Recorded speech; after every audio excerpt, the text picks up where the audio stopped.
Good Readers and Good Writers by Vladimir Nabokov.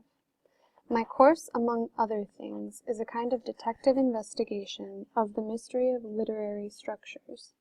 1. How to be a good reader, or kindness to authors. Something of that sort might serve to provide a subtitle for these various discussions of various authors, for my plan is to deal lovingly, in loving and lingering detail, with several European masterpieces. 100 years ago, Flaubert, in a letter to his mistress, made the following remark: Comme on serait servant si l'on connaissait bien seulement 5 à 6 livres. What a scholar one might be if one knew well only some half a dozen books. 2.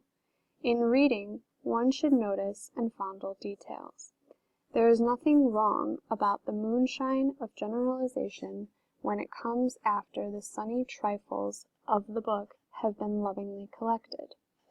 If one begins with a ready-made generalization, one begins at the wrong end and travels away from the book before one has started to understand it. Nothing is more boring or more unfair to the author than starting to read, say, Madame Bovary, with the preconceived notion that it is a denunciation of the bourgeoisie. We should always remember that the work of art is invariably the creation of a new world, so that the first thing we should do is to study that new world as closely as possible, approaching it as something brand new, having no obvious connection with the worlds we already know. When this new world has been closely studied, then and only then let us examine its links with other worlds, other branches of knowledge. 3. Another question. Can we expect to glean information about places and times from a novel? Can anybody be so naive as to think he or she can learn anything about the past from those buxom bestsellers that were hawked around by book clubs under the heading of historical novels? But what about the masterpieces? Can we rely on Jane Austen's picture of land-owning England with baronets and landscaped grounds, when all she knew was a clergyman's parlour? And Bleak House, that fantastic romance within a fantastic London, can we call it a study of London 100 years ago?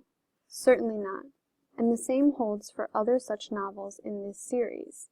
The truth is that great novels are great fairy tales, and the novels in this series are supreme fairy tales. 4.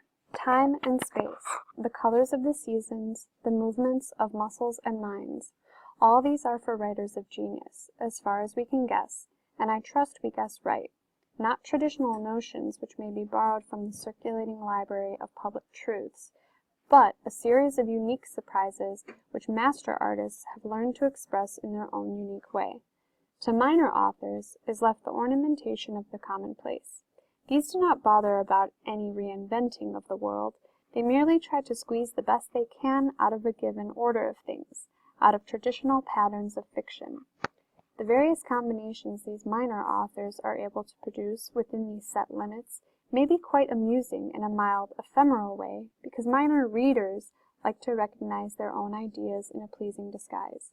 But the real writer, the fellow who sends planets spinning, and models a man asleep, and eagerly tampers with the sleeper's rib, that kind of author has no given values at his disposal. He must create them himself. The art of writing is a very futile business if it does not imply first of all the art of seeing the world as the potentiality of fiction. What does the author suppose reality is? The material of this world may be real enough, as far as reality goes, but does not exist at all as an accepted entirety. It is chaos, and to this chaos the author says, "Go," allowing the world to flicker and to fuse. It is now recombined in its very atoms, not merely in its visible and superficial parts. The writer is the first man to mop it and to form the natural objects it contains. Those berries that are edible, That speckled creature that bolted across my path might be tamed.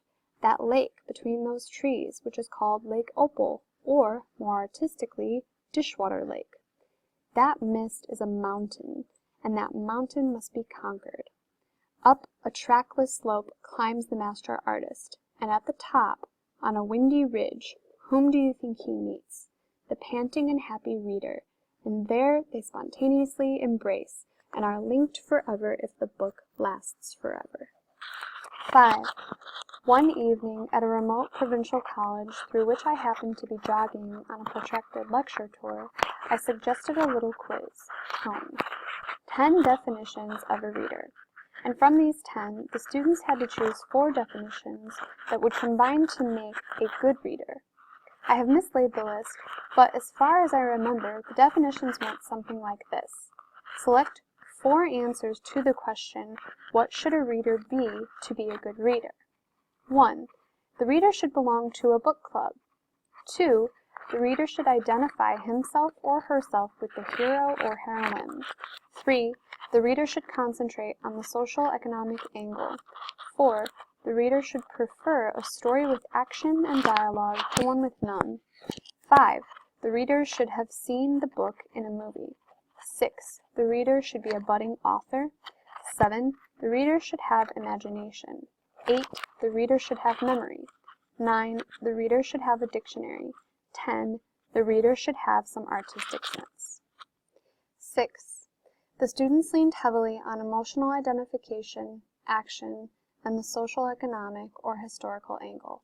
Of course, as you have guessed, the good reader is one who has imagination, memory, a dictionary, and some artistic sense, which sense I propose to develop in myself and in others whenever I have the chance.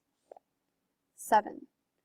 Incidentally, I use the word reader very loosely. Curiously enough, one cannot read a book, one can only reread it. A good reader, a major reader, an active and creative reader is a rereader. I shall tell you why. When we read a book for the first time, the very process of laboriously moving our eyes from left to right, line after line, page after page, is complicated physical work upon the book. The very process of learning, in terms of space and time, what the book is about. This stands between us and artistic appreciation.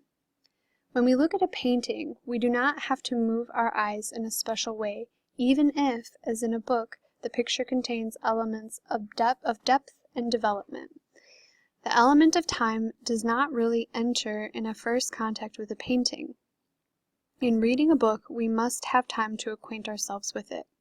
We have no physical organ, as we have the eye in regard to a painting, that takes in the whole picture and then can enjoy its details.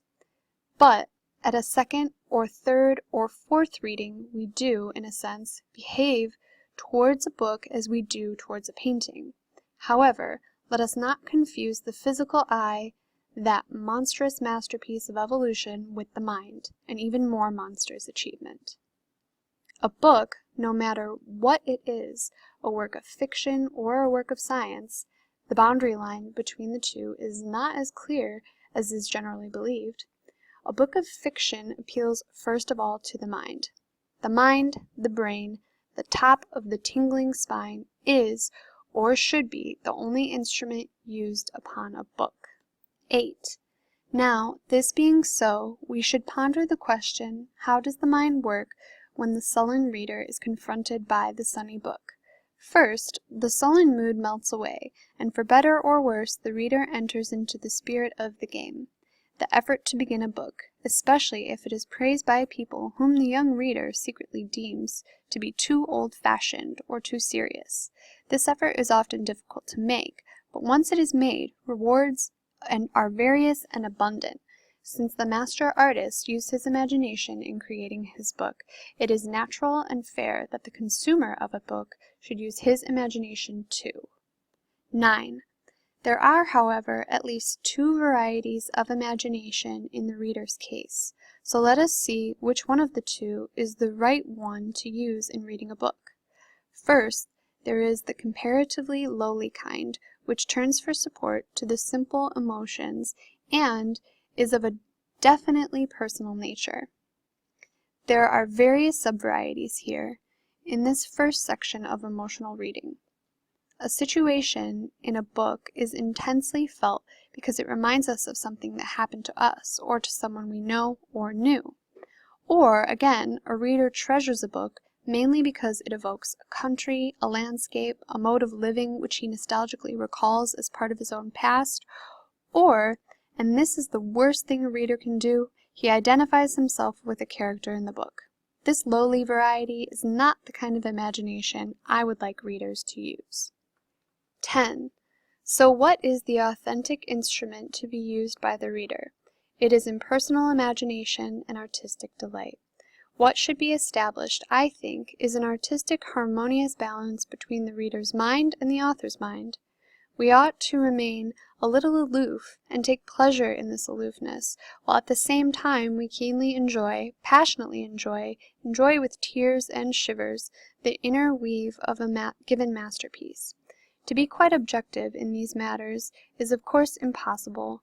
Everything that is worthwhile is to some extent subjective.